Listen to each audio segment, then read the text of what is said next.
नमस्कार साथियों। तो कैसे हैं आप लोग। देखिए, भारत का भूगोल हम पढ़ रहे हैं और भारत के भूगोल में आज हम भारत की अंतर्राष्ट्रीय सीमाएं पढ़ने वाले हैं। और भारत की जो अंतर्राष्ट्रीय सीमाएं हैं इनको दो पार्ट में हम पढ़ेंगे। स्थलीय सीमा अलग से पढ़ेंगे और जलीय सीमा को अलग से पढ़ेंगे।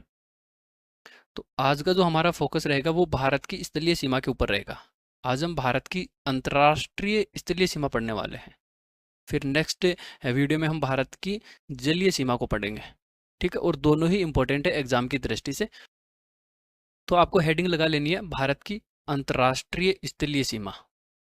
ठीक है, तो भारत की अंतर्राष्ट्रीय स्थलीय सीमा कुल कितनी है। तो कुल अंतर्राष्ट्रीय स्थलीय सीमा है 15,200 किलोमीटर।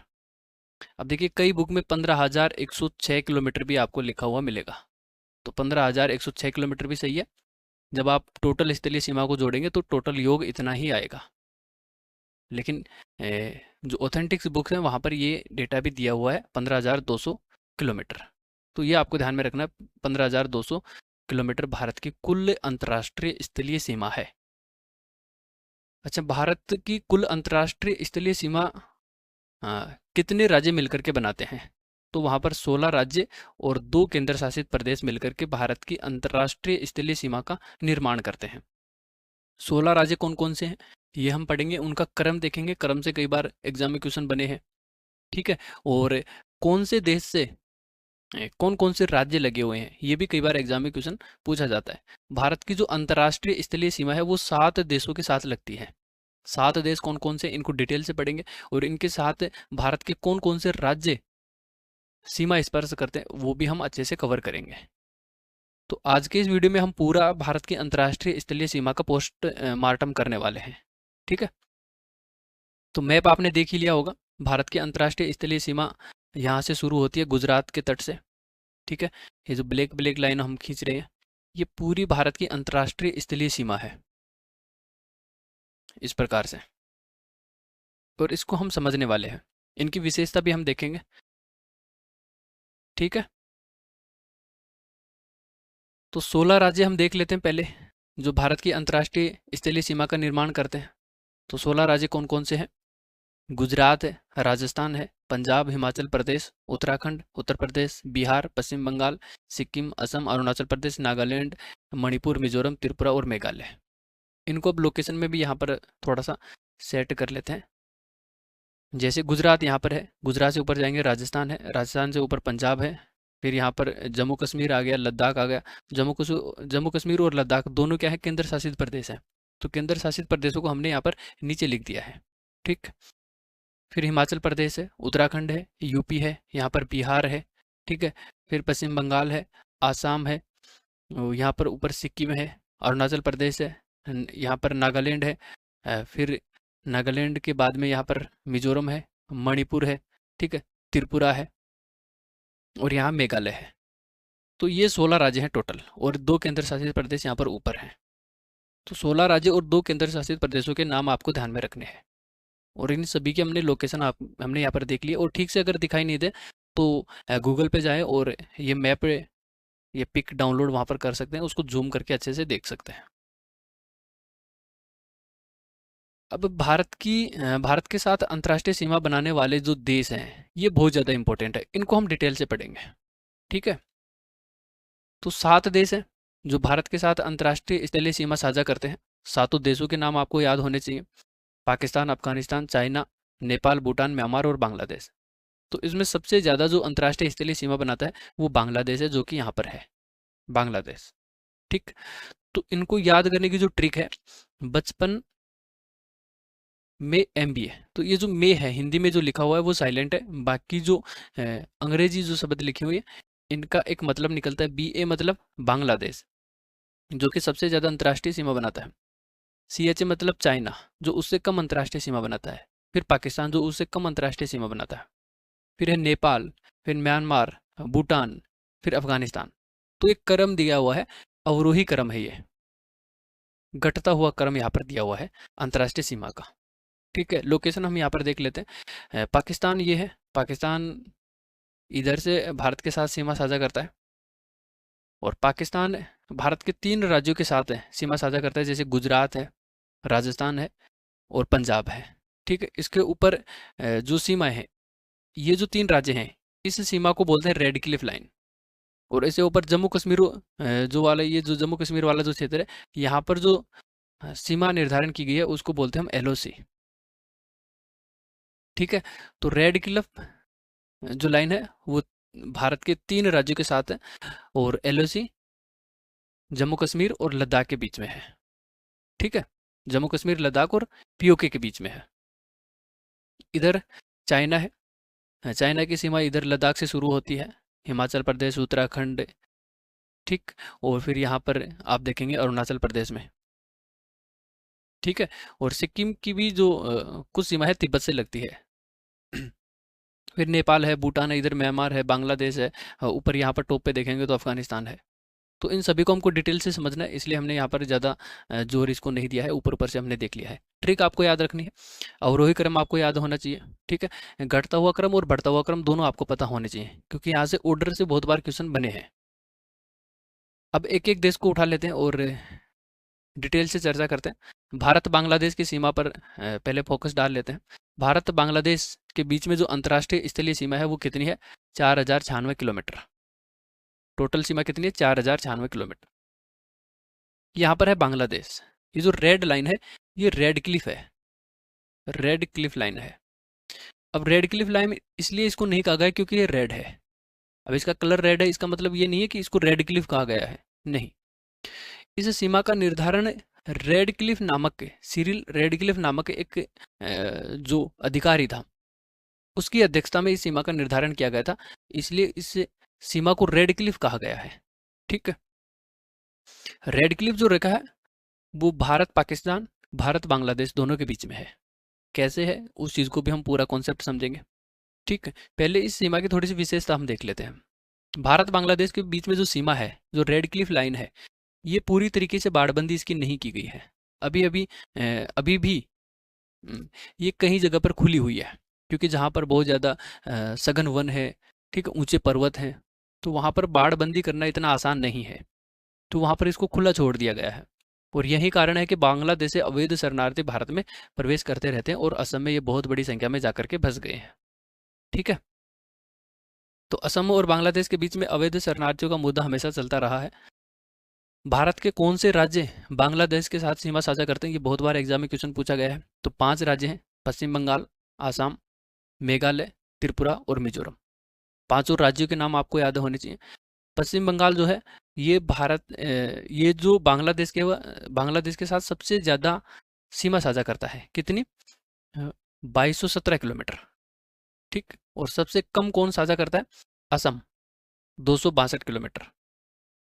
तो ये 2 फैक्ट भी आपको याद रखने हैं। बांग्लादेश के साथ सर्वाधिक सीमा साझा करने वाला जो राज्य है वो पश्चिम बंगाल है, सबसे कम सीमा साझा करने वाला है वो असम है। ठीक है, ओवरऑल बात करें तो सबसे अधिक अंतर्राष्ट्रीय स्थलीय सीमा बनाने वाला राज्य की अगर बात करें तो वो पश्चिम बंगाल ही है। पहले जम्मू कश्मीर हुआ करता था, लेकिन जम्मू कश्मीर को 2 यूटी में बांट दिया गया है, जम्मू कश्मीर और लद्दाख। उसके बाद जो पश्चिम बंगाल है वो सर्वाधिक अंतर्राष्ट्रीय सीमा बनाने वाला राज्य बन चुका है। भारत और बांग्लादेश की सीमा को क्या कहते हैं? रेड क्लिफ कहते हैं। रेड क्लिफ का निर्धारण कब हुआ था? 1947 में सर सिरिल रेड क्लिफ द्वारा ये निर्धारित की गई थी, इसीलिए इसको रेड क्लिफ लाइन बोलते हैं। ठीक है, जो रेड क्लिफ लाइन है वो भारत और पाकिस्तान के बीच में निर्धारित हुई थी 1947 में। 1947 में बांग्लादेश नहीं था, बांग्लादेश की जगह पूर्वी पाकिस्तान था। 1971 का जब युद्ध हुआ पाकिस्तान और भारत के बीच में, तो भारत ने क्या किया, जो पूर्वी पाकिस्तान है इसको आज़ाद करवा दिया और यहाँ पर एक नई सरकार की स्थापना कर दी और एक नया देश बना दिया जिसको हम बोलते हैं बांग्लादेश। ठीक है, तो वर्तमान में बांग्लादेश और भारत के बीच में जो सीमा है उसको रेड क्लिफ लाइन ही बोलते हैं। बांग्लादेश के साथ भारत कुल कितनी सीमा साझा करता है? 4096 किलोमीटर। और ये स्टेट वाइज यहाँ पर दी गई है, जो कि आपको इतनी याद नहीं रखनी है क्योंकि ये एग्जाम में नहीं पूछी जाती हैं। ठीक है, सर्वाधिक अंतर्राष्ट्रीय सीमा बनाने वाला राज्य पूछता है, सबसे कम अंतर्राष्ट्रीय सीमा बनाने वाला राज्य पूछता है, और ये आपको ध्यान में रखना है। लेकिन यहाँ से कई प्रकार के क्वेश्चन इस प्रकार से बन सकते हैं कि भारत का ऐसा कौन सा राज्य है जो 3 देशों के साथ अंतर्राष्ट्रीय सीमा साझा करता है? ठीक है, तो ऐसे 3 हैं, लद्दाख है जो कि पाकिस्तान, अफगानिस्तान और चाइना के साथ सीमा साझा करता है। सिक्किम है जो नेपाल, भूटान और चाइना के साथ सीमा साझा करता है। एक है बांग्लादेश, सॉरी, एक है पश्चिम बंगाल जो नेपाल, भूटान और बांग्लादेश के साथ सीमा साझा करता है। तो इनको हम आगे देखेंगे, अभी हमने ये ओरली बताया है, ठीक है। तो ये जो भारत और बांग्लादेश की बीच की जो सीमा है वो अभी यहाँ पर हमने कंप्लीट पढ़ ली है। नेक्स्ट आगे बढ़ते हैं, भारत और चाइना के बीच की सीमा हम यहाँ पर देख लेते हैं। भारत और चाइना के बीच जो अंतर्राष्ट्रीय स्थलीय सीमा है वो 3488 किलोमीटर है, ठीक है। तो भारत और चाइना के बीच सीमा यहाँ पर भी लगती है, लद्दाख वाले क्षेत्र में, और यहाँ पर अरुणाचल प्रदेश वाले क्षेत्र में भी लगती है। अरुणाचल प्रदेश में इसको मैकमोहन रेखा बोलते हैं और लद्दाख वाले क्षेत्र में इसको LAC कहा जाता है। तो मैकमोहन और LAC दोनों को हम डिटेल से पढ़ेंगे। भारत के कितने राज्य चाइना के साथ सीमा साझा करते हैं? तो 5 राज्य हैं, लद्दाख है, हिमाचल प्रदेश, उत्तराखंड, सिक्किम, अरुणाचल प्रदेश। ये 5 राज्य चाइना के साथ सीमा साझा करते हैं, ठीक है। अब इन दोनों जो रेखाएं हैं इनको डिटेल से पढ़ लेते हैं क्योंकि ये बहुत ही इंपॉर्टेंट है। तो पहले मैकमोहन रेखा को यहाँ पर देख लेते हैं। मैकमोहन रेखा कहाँ पर है? अरुणाचल प्रदेश और तिब्बत के बीच में। अरुणाचल प्रदेश और तिब्बत के बीच में, भारत और चाइना के बीच में। प्रांतों की बात करें तो ऊपर तिब्बत है, यहाँ पर अरुणाचल प्रदेश है, ठीक है। मैकमोहन रेखा कब अस्तित्व में आई थी? तो 27 अप्रैल 1914 को एक शिमला समझौता हुआ था। उसके आधार पर मैकमोहन रेखा को डिसाइड किया गया था और दोनों देशों ने उस समय इसको स्वीकार भी किया था। देखिए 1914 में भारत आज़ाद नहीं हुआ था, भारत पर ब्रिटिश सरकार का शासन था, भारत पर अंग्रेजों का शासन था। तो ये जो मैकमोहन रेखा निर्धारित की गई थी ये भारतीय ब्रिटिश सरकार और चाइना सरकार के बीच में डिसाइड हुई थी जब भारत आज़ाद हुआ 1947 में, ठीक है।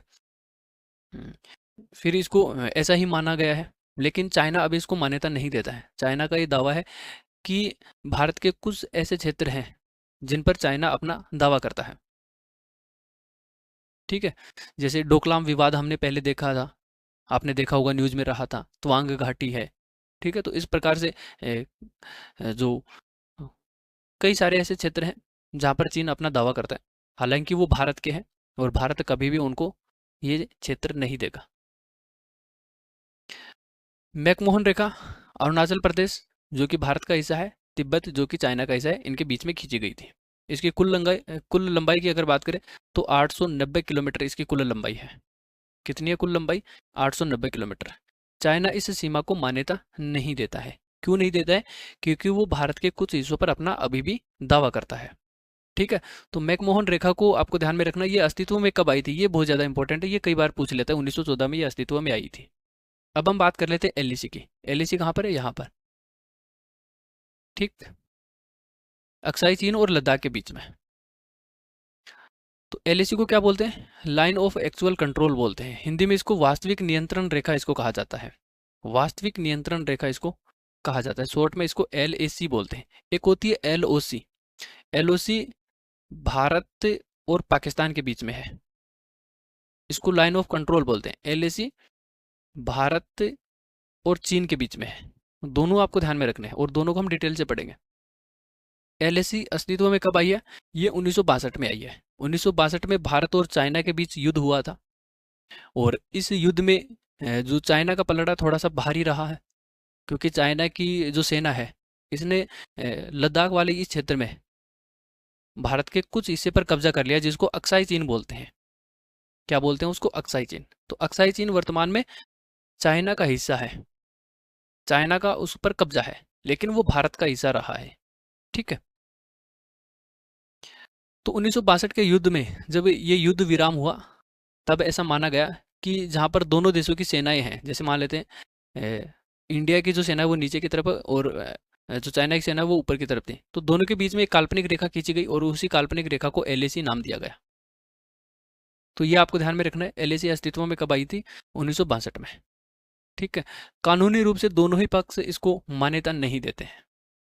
इंडिया मान्यता इसलिए नहीं देता है क्योंकि इंडिया अक्साई चीन पर अपना दावा करता है और अक्साई चीन जो है वो इंडिया का हिस्सा भी है, ठीक है। तो दोनों ही पक्ष इसको मान्यता नहीं देते हैं। तो एलएसी आपको समझ में आ गया, मैकमोहन रेखा आपको समझ में आ गई। मैकमोहन रेखा कब अस्तित्व में आई थी, कहाँ पर है, एलएसी कहाँ पर है, कब अस्तित्व में आई है, दोनों कॉन्सेप्ट हमने समझ लिया है। ठीक, अब हम बात करते हैं भारत और पाकिस्तान की सीमा की। भारत और पाकिस्तान के बीच जो सीमा बनती है, अंतर्राष्ट्रीय स्थलीय सीमा, वो 3,323 किलोमीटर की है। ठीक है, मैप में इसको यहाँ पर देख लेते हैं। ये इंडिया का मैप है, वो यहाँ पर पाकिस्तान है। इसके बीच में ये जो रेड लाइन है, इसको हम बोलते हैं रेड क्लिफ। और एक रेड लाइन यहाँ पर भी है, इसको भी हम बोलते हैं रेड क्लिफ। तो यहाँ पर तो है बांग्लादेश, तो बांग्लादेश के बारे में हम पढ़ चुके हैं। अब हम पढ़ रहे हैं पाकिस्तान के बारे में। तो पाकिस्तान के बारे में हमको यहाँ पर समझना है। ठीक है, अब देखिए ऊपर जो जम्मू कश्मीर वाला जो क्षेत्र है, यहाँ पर भी सीमा है। यहाँ पर ये जो सीमा है, इसको हम बोलते हैं LOC। ठीक, तो दोनों रेखाओं के नाम आपको याद रखने हैं। रेड क्लिफ लाइन कहाँ पर है, पाकिस्तान के साथ जो रेड क्लिफ लाइन बनाती है वो कहाँ पर है, और LOC कहाँ पर है। ठीक है, दोनों के राज्य आपको पता होने चाहिए। राज्य से बहुत बार क्वेश्चन बनते हैं और यहाँ से कई लोग कंफ्यूज भी होते हैं। ठीक है, तो पाकिस्तान के साथ जो LAC रेखा खींची गई थी, भारत और पाकिस्तान के बीच में जो LAC रेखा है, जो LAC बॉर्डर है, वो गुजरात, राजस्थान और पंजाब में है। जम्मू कश्मीर वाले क्षेत्र में नहीं है। जम्मू कश्मीर वाले क्षेत्र में LOC है। ठीक, तो यहाँ पर जम्मू कश्मीर वाला जो क्षेत्र है, प्राचीन जम्मू कश्मीर की बात करें और वर्तमान में जम्मू कश्मीर और लद्दाख की बात कर रहे हैं अपन। तो वर्तमान में जम्मू कश्मीर, लद्दाख और ऊपर है POK। तो इसके बीच में जो रेखा है उसको हम बोलते हैं LOC, लाइन ऑफ कंट्रोल इसको कहा जाता है। तो लाइन ऑफ कंट्रोल किन किन के बीच में है, पाकिस्तान की तरफ से तो POK है, और इंडिया की तरफ से जम्मू कश्मीर और लद्दाख, दो केंद्र शासित प्रदेश हैं। इनके बीच में जो रेखा है उसको बोलते हैं LOC। अब LOC अस्तित्व में कब आई थी, तो LOC के बारे में आपको याद रखना है। LOC अस्तित्व में आई थी 1948 में। देखिए 1948 की कहानी हम यहाँ पर थोड़ा सा समझ लेते हैं। 1947 में भारत आज़ाद हुआ, और जब भारत आज़ाद हुआ उस समय जम्मू कश्मीर भारत का अंग नहीं था। ठीक है, तो इसका फ़ायदा उठा करके पाकिस्तान की सेना ने जम्मू कश्मीर पर आक्रमण कर दिया। और उस समय जम्मू कश्मीर का जो राजा था हरी सिंह, उसने डिसाइड किया, पहले तो वो स्वतंत्र रहना चाह रहा था, लेकिन जब उसको पता चला कि पाकिस्तान की सेना ने जम्मू कश्मीर पर आक्रमण कर दिया है, तो उसने डिसाइड किया कि पाकिस्तान मेरे को अपने अंदर मिलाए, इससे अच्छा है कि मैं भारत में शामिल हो जाऊं। ठीक है, तो राजा हरी सिंह ने भारत के साथ एक विलय पत्र पर हस्ताक्षर किए, और उसके बाद भारतीय सेना जम्मू कश्मीर को बचाने निकली। तब तक पाकिस्तान की सेना एक बड़े हिस्से पर कब्जा कर चुके थे, जिसको हम आज POK बोलते हैं, पाक ऑक्यूपाइड कश्मीर बोलते हैं। ठीक है, जब युद्ध विराम हुआ तब ये डिसाइड किया गया कि जहाँ पर दोनों देशों की सेनाएं हैं उनके बीच में एक काल्पनिक रेखा खींची जाएगी, और इसी काल्पनिक रेखा को एक सीमा माना जाएगा, जिसको LOC नाम दिया गया। ठीक, तो LOC अस्तित्व में कब आई, 1948 के युद्ध के समय वो अस्तित्व में आई। 1971 के युद्ध के बाद इसको पुनः निर्धारित किया गया, और 1972 के शिमला समझौते में इसको आधिकारिक रूप दे दिया गया। ठीक, कुल लंबाई कितनी है इसकी, तो कुल लंबाई 776 किलोमीटर इसकी कुल लंबाई है। कुल लंबाई कितनी है, 776 किलोमीटर। तो LOC अस्तित्व में कब आई है, अस्तित्व में 1948 में आई थी। मान्यता कब दी गई, 1972 में इसको मान्यता दी गई। लेकिन अगर ऑप्शन में पूछा जाए कि LOC का निर्धारण कब किया गया था और वहाँ पर 1972 हो, 1948 नहीं हो, तो आपको 1972 पर टिक करना है। अगर वहाँ पर 1972 ना हो, ऑप्शन में 1948 हो, तो 1948 पर टिक करना है। अगर दोनों ही ऑप्शन हो तो फिर 1972 या 71 पर टिक करना है। दोनों में से एक ऑप्शन मिलेगा। ठीक, क्योंकि 1972 में इसको वास्तविक रूप से स्वीकार लिया गया था, इसको ऑफिशियली स्वीकारा गया था। ठीक है, तो वास्तविक रूप से अस्तित्व में 1972 में ही आई थी। हालांकि वैसे 1948 में बन चुकी थी, लेकिन इसको मान्यता कब दी गई, 1972 में। तो ये कन्फ्यूजन आपको नहीं रखना है दिमाग में, ये आपको ध्यान में रखना है। ठीक है, नेक्स्ट आगे बढ़े। 3 देशों की सीमाएं हम पढ़ चुके हैं, भारत बांग्लादेश, भारत चाइना और भारत और पाकिस्तान। अब हम चौथे देश की तरफ चलते हैं, भारत और नेपाल। ये हमारा चौथा देश है, नेपाल। नेपाल के साथ भारत 1751 किलोमीटर की सीमा साझा करता है, और मैप में आप इसको देख सकते हैं, यहाँ पर है नेपाल और ये है सीमा, दोनों देशों के बीच की ये बॉर्डर है। राज्य की बात करें कि कौन कौन से राज्य यहाँ पर लगते हैं, तो ऊपर देखेंगे यहाँ पर उत्तराखंड है, यहाँ पर उत्तर प्रदेश है, बिहार है, यहाँ पर सिक्किम है, और नीचे की तरफ आप देखेंगे तो पश्चिम बंगाल का कुछ क्षेत्र भी यहाँ पर लगा हुआ है इस प्रकार से, इधर यहाँ पर लगा हुआ है। ठीक। भारत और नेपाल की जो सीमा है पूरी तरीके से खुली सीमा है, और इसीलिए नेपाल से जो अवैध शरणार्थी हैं, जो आतंकवादी लोग हैं, वो भारत में प्रवेश करते रहते हैं। कौन कौन से राज्य भारत के नेपाल के साथ सीमा साझा करते हैं? तो उत्तराखंड, उत्तर प्रदेश, बिहार, पश्चिम बंगाल और सिक्किम, 5 राज्य यहाँ पर है। ठीक है। तो अभी तक जितने भी हमने 4 देश पढ़े हैं, चारों देशों के साथ भारत के 5-5 राज्य अंतर्राष्ट्रीय सीमा बनाते हैं।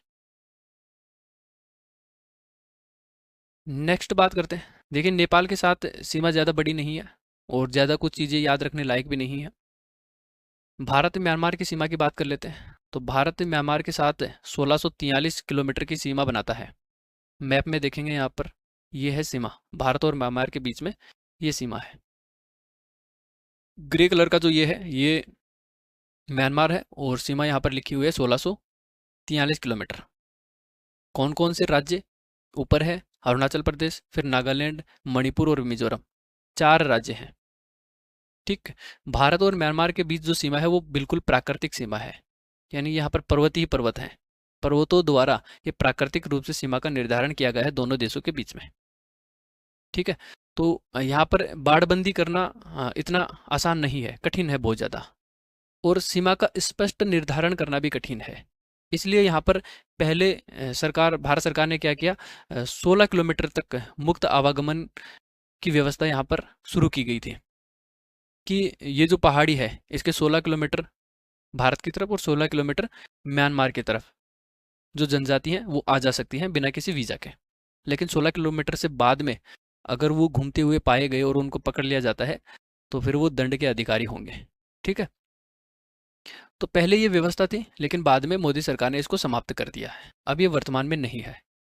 लेकिन फिर भी यहाँ से क्वेश्चन बनते हैं कि भारत और म्यांमार के बीच में मुक्त आवागमन की जो व्यवस्था की गई थी वो कितने किलोमीटर तक थी? तो 16 किलोमीटर तक। ठीक। क्योंकि ये पूरा पहाड़ी क्षेत्र है। राज्य हम देख चुके हैं, अरुणाचल प्रदेश, नागालैंड, मणिपुर और मिजोरम। नागालैंड की बात करें तो नागालैंड अंतर्राष्ट्रीय स्थलीय सीमा बनाने वाला सबसे छोटा राज्य है। ये सबसे कम अंतर्राष्ट्रीय स्थलीय सीमा बनाता है। ठीक है। पश्चिम बंगाल, पश्चिम बंगाल सबसे ज़्यादा अंतर्राष्ट्रीय स्थलीय सीमा बनाता है, और नागालैंड सबसे कम अंतर्राष्ट्रीय स्थलीय सीमा बनाता है। दोनों राज्य आपको पता होने चाहिए। नेक्स्ट, अच्छा, छठवां राज्य है हमारा भारत। छठवां देश है भारत भूटान सीमा। छठवां देश है भूटान। तो भारत भूटान की बात कर लेते हैं। भारत भूटान सीमा कितनी है? 699 किलोमीटर, यानी कि 700 में से एक कम है। 699 किलोमीटर की सीमा दोनों देश साझा करते हैं। तो भूटान की लोकेशन आप यहाँ पर देख सकते हैं। भूटान कितने राज्यों के साथ सीमा साझा करता है? एक है सिक्किम है, एक यहाँ पर पश्चिम बंगाल है, आसाम है, अरुणाचल प्रदेश है। तो 4 राज्यों के साथ सीमा साझा करता है भूटान, सिक्किम, पश्चिम बंगाल, असम, अरुणाचल प्रदेश। भारत और भूटान के बीच में जो अंतर्राष्ट्रीय स्थलीय सीमा है वो पूरी तरीके से खुली हुई है। तो भूटान के लोगों को भारत में आने के लिए कोई वीज़ा की ज़रूरत नहीं है। भारत के लोगों को भूटान जाकर के घूमने के लिए कोई किसी प्रकार के वीज़ा की ज़रूरत नहीं है। दोनों देशों की सीमाएं एक दूसरे खुली हुई है। ठीक है। अब देखिए, फटाफट इसलिए पढ़ रहे हैं क्योंकि ये ज़्यादा टाइम देने लायक ये चैप्टर है नहीं, पूरे फैक्ट हैं और फैक्ट भी ज़्यादा समझने लायक है नहीं। ठीक। और बहुत बड़ा चैप्टर है भी नहीं है, छोटा सा चैप्टर है, इसको फटाफट से कवर कर लेते हैं। भारत अफगानिस्तान सीमा की बात कर लेते हैं। भारत अफगानिस्तान के साथ 106 किलोमीटर की सीमा साझा करता है। लोकेशन हम यहाँ पर देख लेते हैं, ये भारत है। ठीक। ये ग्रीन वाला जो है ये पीओके है, और ये जो ऑरेंज कलर का है, भगवा कलर का, ये अफगानिस्तान है। ठीक है। तो प्रत्यक्ष रूप से भारत अफगानिस्तान के साथ सीमा साझा नहीं करता है, लेकिन भारत का एक हिस्सा है पीओके, तो वो अफगानिस्तान के साथ सीमा साझा करता है, और अभी उस पर कब्जा किसका है? पाकिस्तान का है। ठीक है। तो अफगानिस्तान की सीमा से लगे राज्य की अगर बात करें तो लद्दाख, ठीक, इसको भी थोड़ा सा यहाँ पर समझ लेते हैं। देखिए, प्राचीन जम्मू कश्मीर यहाँ पर था, ये वाला इस प्रकार से। जम्मू कश्मीर को दो यूटी में बांटा गया, निचला जम्मू कश्मीर कहलाया और ऊपर वाला लद्दाख कहलाया। तो लद्दाख का कुछ हिस्सा पीओके है और जम्मू कश्मीर का कुछ हिस्सा पीओके है। ठीक है, तो यहाँ पर इसलिए लद्दाख लिखा गया है कि लद्दाख का पीओके वाला जो हिस्सा है वो अफगानिस्तान के साथ सीमा साझा करता है। ठीक है, वास्तविक रूप से लद्दाख प्रत्यक्ष रूप से सीमा साझा नहीं करता है अफगानिस्तान के साथ। लद्दाख का पीओके वाला हिस्सा अफगानिस्तान के साथ सीमा साझा करता है। अब ये भारत और अफगानिस्तान के बीच में जो सीमा निर्धारित की गई थी पहले अंग्रेजों के समय 1896 में, उस समय इसको एक नाम दिया गया था और उसका नाम है ड्यूरंड रेखा। क्या नाम दिया गया था? ड्यूरंड रेखा इसको कहा गया है। ठीक, देखिए अंग्रेजों की बात करते हैं अपन, 1896 की बात करते हैं। 1896 में पाकिस्तान नहीं था, पाकिस्तान की जगह इंडिया ही था। तो ये जो सीमा निर्धारित की गई थी अफगानिस्तान और भारत के बीच हुई थी और इस प्रकार से ये सीमा निर्धारित की गई थी उस समय, और इस सीमा को बोला गया था ड्यूरंड रेखा। लेकिन वर्तमान में ये जो रेखा है ये भारत और अफगानिस्तान के बीच में नहीं है, फिर भी हम इसको पढ़ते हैं क्योंकि यहाँ से क्वेश्चन बनते हैं। ये वर्तमान में भारत और पाकिस्तान के बीच में, सॉरी अफगानिस्तान और पाकिस्तान के बीच में है। भारत का इससे कोई लेना देना नहीं है, लेकिन फिर भी हमको पढ़ना पड़ रहा है। ड्यूरंड रेखा का निर्धारण कब हुआ था? 1896 में। इसकी कुल लंबाई 2680 किलोमीटर है। ठीक है, लेकिन भारत का भी लद्दाख वाला क्षेत्र, लद्दाख का भी पीओके वाला जो पाकिस्तान ने अधिकृत कर रखा है, उस वाले क्षेत्र के साथ केवल और केवल 106 किलोमीटर सीमा साझा करता है। ठीक, ड्यूरंड रेखा का निर्धारण किसने किया था? सर मार्टिमर ड्यूरंड द्वारा इसका निर्धारण किया गया था। कब किया गया था? 1896 में किया गया था। ब्रिटिश भारत और अफगानिस्तान के बीच में ये निर्धारित हुई थी, लेकिन वर्तमान की अगर बात करें तो वो तो वर्तमान में पाकिस्तान और अफगानिस्तान के बीच में ये सीमा है। ठीक है, भारत इसे मान्यता नहीं देता है क्योंकि यह गिलगित बाल्टिस्तान क्षेत्र से होकर के जाती है। गिलगित बाल्टिस्तान वाला क्षेत्र यहाँ पर है, उससे होकर के जाती है, और ये गिलगित बाल्टिस्तान वाला जो क्षेत्र है ये इस पर भारत अपना दावा करता है। ठीक है, तो ड्यूरेंट रेखा को आपको ध्यान में रखना है। ड्यूरेंट रेखा किन किन देशों के बीच में है? तो वर्तमान में पाकिस्तान और अफगानिस्तान के बीच में है। ठीक, कब ये निर्धारित की गई थी? 1896 में इसको निर्धारित किया था और ब्रिटिश लोगों ने इसको निर्धारित किया है। तो भारत अफगानिस्तान सीमा हमने पढ़ ली। भारत भूटान सीमा, भारत नेपाल, भारत म्यांमार, भारत बांग्लादेश, भारत चाइना, भारत पाकिस्तान, ये सारी सीमाएं हम पढ़ चुके हैं और डिटेल से हमने इसको देख लिया है। ज़्यादा डिटेल में पीएचडी करने की यहाँ पर ज़रूरत नहीं है क्योंकि इतने सवाल भी यहाँ से नहीं पूछे जाते। कभी कभार ऐसा मान लेते हैं कि 10 साल में एक क्वेश्चन पूछा जाता है। ठीक, इसीलिए हमने इसको ज़्यादा टाइम नहीं दिया और जल्दी जल्दी से इसको कवर कर लिया है। अब कुछ एक दो फैक्ट हैं जो कि आपको पता होना चाहिए, जैसे सर्वाधिक स्थलीय सीमा बनाना, जो सर्वाधिक अंतर्राष्ट्रीय स्थलीय सीमा भारत किसके साथ बनाता है? तो भारत बांग्लादेश के साथ बनाता है। सबसे कम स्थलीय सीमा भारत किसके साथ बनाता है? तो अफगानिस्तान के साथ 106 किलोमीटर। सर्वाधिक अंतर्राष्ट्रीय सीमा बनाने वाला भारत का राज्य कौन सा है? पश्चिम बंगाल है, जो कि 2217 किलोमीटर सीमा साझा करता है बांग्लादेश के साथ में। ठीक है, सबसे छोटी अंतर्राष्ट्रीय सीमा बनाने वाले राज्य की अगर बात करें तो वो है नागालैंड है, जो कि म्यांमार के साथ 215 किलोमीटर की सीमा साझा करता है। तो ये कुछ अतिरिक्त फैक्ट हैं और इम्पोर्टेंट हैं, ये आपको ध्यान में रखना है। ठीक है, तो आज के लिए बस इतना ही है, बाकी नेक्स्ट सेशन में मिलते हैं और अगले सेशन में हम भारत की जलीय सीमा का अध्ययन करेंगे और जलीय सीमा स्थलीय सीमा से ज़्यादा इम्पोर्टेंट है, तो उसको हम डिटेल से पढ़ेंगे और अनक्लोज जो नियम है उसको भी हम देखेंगे। ठीक है, अनक्लोज नियम क्या कहता है, कब अस्तित्व में आया था और ये किसी देश को क्या क्या अधिकार देता है, वो सारे अधिकार हम पढ़ेंगे। भारत की अंतर्राष्ट्रीय जलीय सीमा कितनी है वो भी हम देखेंगे। तो मिलते हैं नेक्स्ट सेशन में, तब तक धन्यवाद, पढ़ते रहिए, मस्त रहिए।